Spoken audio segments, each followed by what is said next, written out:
Ever been mid-conversation, only to have a word vanish from your mind? It's a strangely universal experience. One moment you're speaking fluently, and the next, you're grasping for a word that's just out of reach. It can happen to anyone, anywhere, whether you're chatting with friends, giving a presentation, or even telling a story to your family. You can almost taste it, but it just won't come out. The word feels so close, lingering at the edge of your memory, teasing you with its presence. That's the tip of the tongue phenomenon, or taut, a universal glitch in our mental word-finding system. It's a moment of mental suspense, where your brain is working overtime, but the answer remains elusive. It's not the same as simply not knowing a word. In fact, you're certain you know it. You just can't access it right now. In taut, your mind is buzzing with clues, maybe the first letter, the number of syllables, or a similar-sounding word. Sometimes, you might even blurt out a word that's close, but not quite right, hoping it will jog your memory. It's like reaching for a book in a dark library. You know it's there, but you can't quite grab it. The shelves are familiar, the title's almost visible, but the one you want remains hidden in the shadows. This shows how complex speaking really is. We often take language for granted, but it's actually a delicate dance between memory, meaning, and sound. Your brain has to match an idea to a word, then find the sounds to say it. This process happens in a split second, involving multiple regions of your brain working together seamlessly. Taut happens when the link between meaning and sound breaks down. It's like a tiny misfire in the brain's language network, causing a brief disconnect.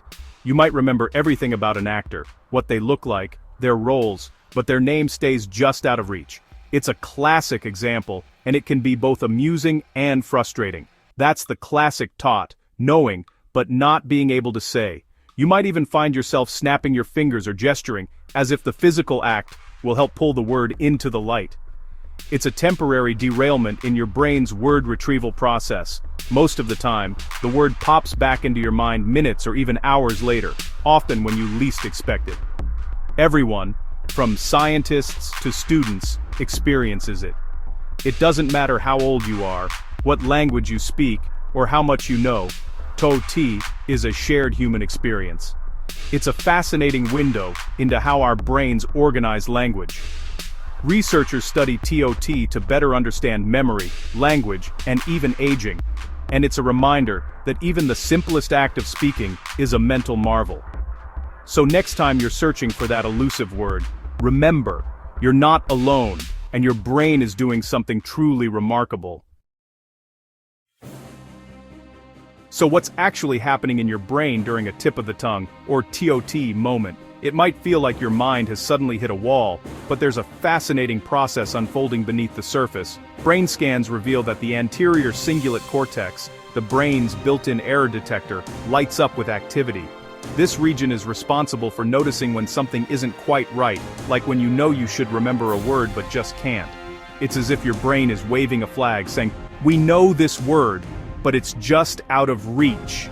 You can almost feel the gears turning as you try to grab hold of the missing word. This isn't just passive forgetting, it's an active, almost physical struggle. That's why TOT moments can feel so uniquely frustrating and even a little embarrassing. According to psycholinguists, retrieving a word is a two-step process. First, you access the meaning or concept of the word, and then you retrieve the specific sounds that make up the word itself. The TOT phenomenon is a hiccup in that second step. You know exactly what you want to say, and you might even remember the first letter or how many syllables it has, but the actual sounds just won't come. That's why you can often recall details about the word, like its meaning, what it rhymes with, or even the context where you last heard it, but not the word itself. The connection between meaning and sound is surprisingly fragile, like a frayed rope that can easily snap under pressure or distraction. During a taut moment, your memory systems are working overtime, but the mental bridge to the word's sound has temporarily collapsed, leaving you stranded on one side. The result? A mental tug of war and that signature feeling of being stuck, as if the answer is just around the corner but hidden from view. These moments are your brain's way of reminding you just how intricate and complex language really is, and how amazing it is that we usually get it right. Ever notice you rarely forget simple words like table or water? These everyday words seem to roll off the tongue without a second thought. They're so familiar, so woven into our daily lives, that it's almost impossible to imagine drawing a blank on them. But when it comes to names of people, places, or brands, those tip-of-the-tongue moments strike much more often. You might remember every detail about a person, but their name just won't come to you. Proper nouns are especially tricky because they're not deeply connected to other meanings or concepts in your mind. Unlike common words, they don't have a web of associations to help you out. For example, baker, as a profession, links to bread, ovens, and pastries. But baker, as a last name, is just a label. It doesn't connect to those ideas unless you make a personal association. Rare or infrequently used words also tend to get stuck more often. If you only encounter a word once in a while, your brain doesn't build a strong path to it. Imagine your memory as a network of trails. Common words are like well-worn paths, easy to follow. But if you don't use a word like idiosyncrasy much, the mental path to it is overgrown and hard to find. Abstract words, like justice or concept, are harder too, since they lack a clear mental image. You can't picture justice the way you can picture a chair or a dog. Concrete words, like apple, are easier because you can instantly visualize them. The image in your mind acts as a shortcut, making recall much faster. So, to-ti isn't random. It's about how words are stored and connected in your brain. The more links a word has, the easier it is to retrieve. Proper nouns have weak links, rare words have faint paths, and abstract words lack visual hooks. Your brain is searching, but sometimes the path just isn't clear enough. When you get stuck, it's usually with a word that's less integrated into your mental network.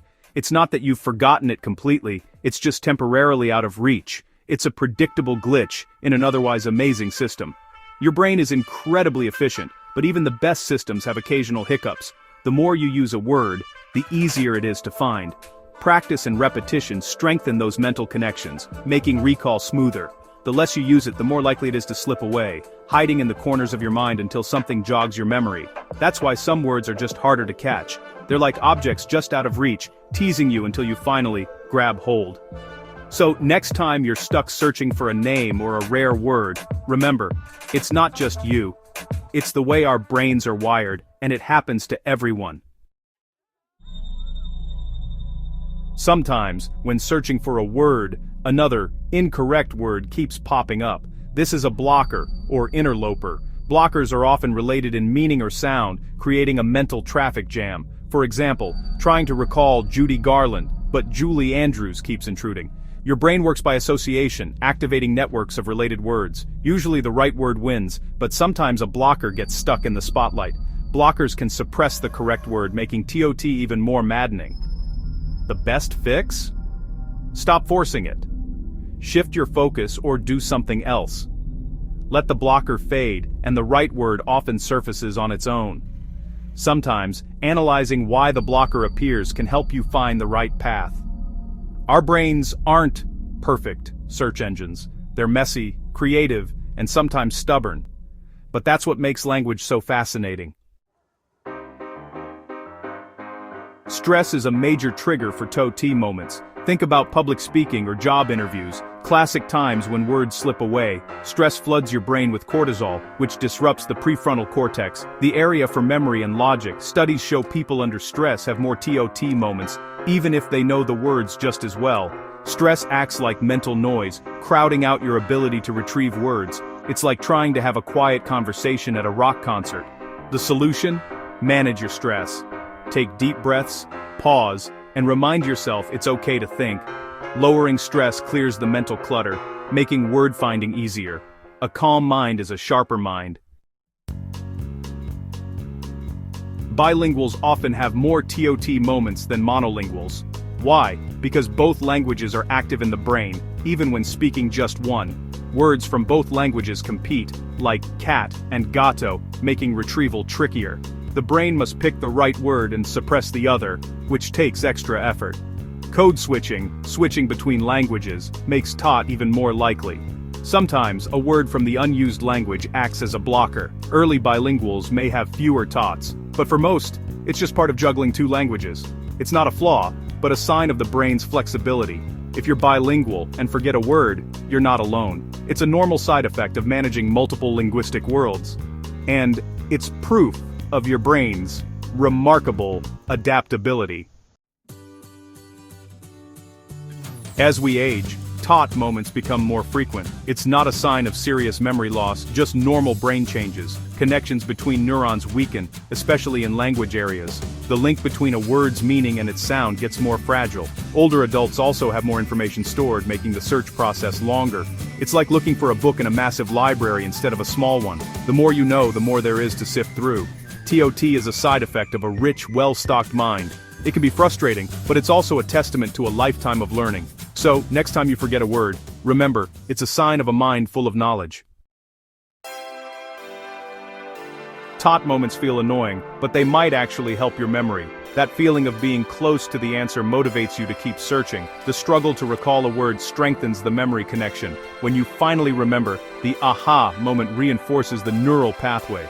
This is called desirable difficulty. Learning that requires effort sticks better. TOT is your brain's way of flagging a memory for extra attention. Next time you're stuck, see it as a learning opportunity, not a failure. The effort you put in now makes it easier to recall the word next time. Forgetting and struggling are part of how we learn. TOT moments are mental workouts that keep your brain sharp. Stuck in a tot moment, there are tricks to help. Use the clues your brain gives you.